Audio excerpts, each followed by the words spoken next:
Dear viewers, welcome back to the analysis of Yoleno TV. I'd like us to extend this analysis of the Hustler Fund. Yesterday we did some brief analysis on it, whereby we reminded Kenyans about what the Kenya Kwanza promised and what was being delivered. Now, BABU OWINO and Junet Mohammed has decided to advise the President of the Republic of Kenya on what he needs to do if the Hustler Fund is to benefit Kenyans. What the two leaders said is that the Kenya Kwanza government has hoodwinked Kenyans. What they promised them, na hiyo bilioni 50 tutawapatia wafanyabiashara kama wewe bila interest, without interest, bila hiyo interest ambayo umesema. So Junet Mohammed and BABU OWINO has come out to advise the president on what needs to be done. And this is what the leaders said.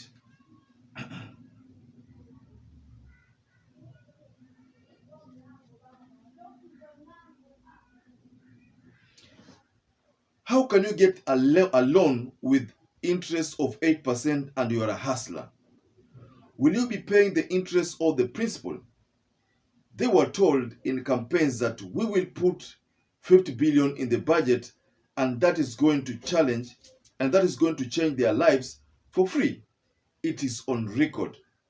That is the money the hustlers were waiting for. This is a classical example of how politicians lie to Kenyans. That is what Junet Mohammed said. He went further and said, I want to tell Kenyans that Hustler Fund is not going to change their lives.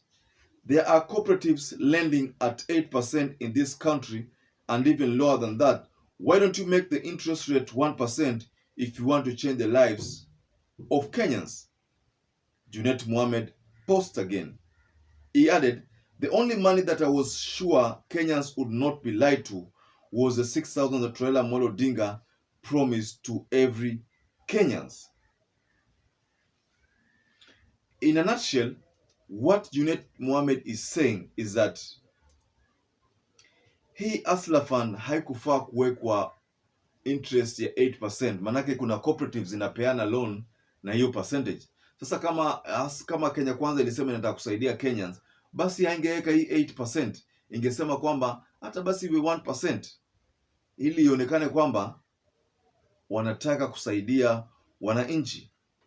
Tena ameendelea zaidi akisema kwamba ile 6,000 ambayo Raila Amolo Odinga aliahidi on the Social Security Fund, aliahidi wa Kenya, was the better solution for Kenyans. Mind you, it was to cushion Kenyans living in adverse poverty, so that this 6,000 per month would help them, realize some of their dreams. Ingewasaidia kushughulikia gharama fulani kwa maisha na ingewasaidia mno. So hiyo kiongozi alituambia. So Embakasi East MP, that is BABU OWINO, on his part proposed that the president, that is President Ruto, should combine the Hustler Fund and the Azimio's pledge of 6,000 and the Kazi Mtaani to boost the youth. In a nutshell, the Hustler Fund, the Azimio's promise on the Social Security Fund, the 6,000, na Kazi Mtaani, hizi kama zingeunganishwa zote, then ingesaidia mwananchi sana. Kwa sababu gani? Ungepata 6,000 kila mwezi, ungepata hii riba, huu mkopo, alafu huku kuna kazi ya mtaani. So wewe kama mwananchi ambao hauna namna, ungesaidika pakubwa sana, msikizaji wangu. Sasa BABU OWINO anajaribu kumadvise the president akisema, we advise the president to combine their Hustler Fund together with the 6,000 Social Security Fund and the money meant for Kazi Mtaani money, and give every hustler a minimum of 100,000.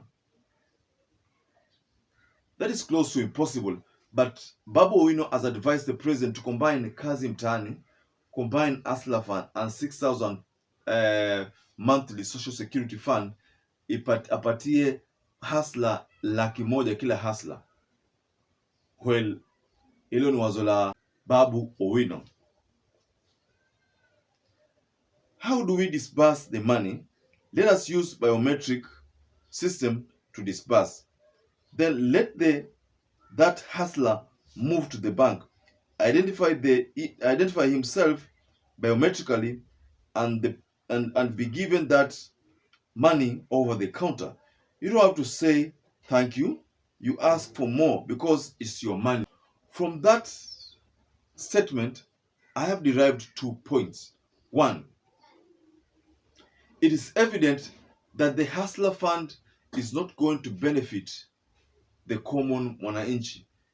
This is merely replacing the mobile loans. I saw somewhere, I was doing some research, then I found somewhere it was written that the Kenya Kwanza government is trying to compete with the mobile loan, the mobile lending apps, the likes of Branch, the likes of Tala, the likes of Okakash, that the Kenya Kwanza is trying to compete with these people by making sure that they fail and the hustler fund, thrives. That is what that leader said in a local television channel, that the hustler fund is meant to kill these mobile lending apps. And I've listed those mobile lending apps. I said Tala, said Branch, I said even the KCB M-Pesa app is meant to do exactly that.